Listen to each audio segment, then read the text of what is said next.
Why do people with avoidant tendencies feel safe when you're in a place of neutrality, peace, and oneness?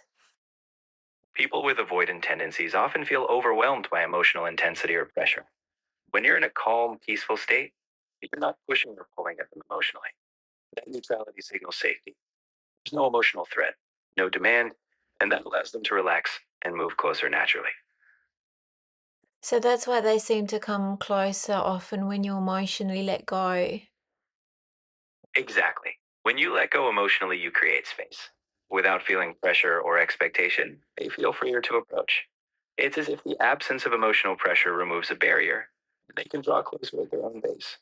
So they can still feel really overwhelmed by emotional intimacy even if they love you. Yes, exactly. For someone with avoidant tendencies, emotional intimacy can feel overwhelming, even if love is there. It's less about how they feel and more about how safe or autonomous they feel in the moment. Creating emotional space can help them process closeness in a way that doesn't feel threatening. So what's the dynamics of inner peace sometimes shifting the relationship dynamics without words? When you embody inner peace, you shift your own energy. Without words, your calmness signals safety and stability. The other person may unconsciously sense that they don't need to defend or withdraw, allowing the dynamic to shift. Your peaceful presence creates a space where they can lean in rather than pull away. How do they feel that shift unconsciously? We're often wired to pick up subtle cues: body language, tone, energy.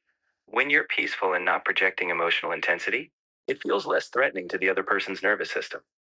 They might not consciously think, they're calm, but they'll feel safer and more open, as if they have room to step closer.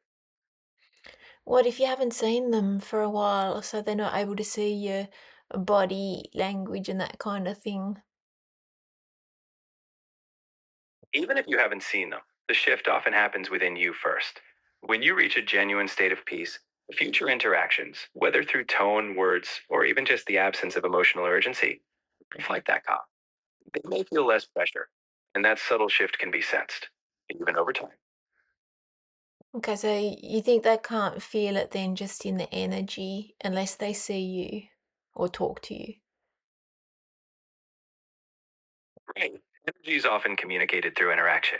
So, unless you're connecting in some way, speaking, writing, or being around them, it won't magically sense your inner shift. But once you do interact, the calmness you embody will naturally show up, and that's when they'll feel the difference. What about in those cases where people have sort of um, lost communication, or one might have moved a long way away, don't they? Can't they sort of pick up on energy through the ethers? I know that idea is a big part of some spiritual perspectives.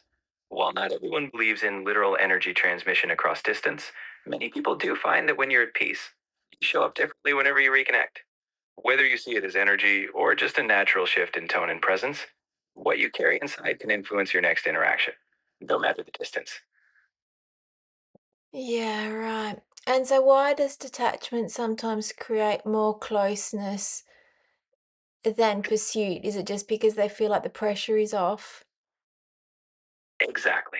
When someone senses that you're no longer emotionally chasing or needing something from them, they feel less pressure.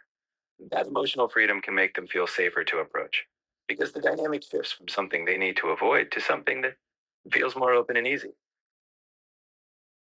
And what happens when energetically when somebody stops chasing love and returns to themselves? Energetically, it's like you shift your focus inward. Your energy isn't reaching outward for validation. Instead, it settles into self acceptance. Often that creates a stable, calm presence. When you stop chasing, the other person may sense that calm and feel drawn to the newfound balance. You're so welcome.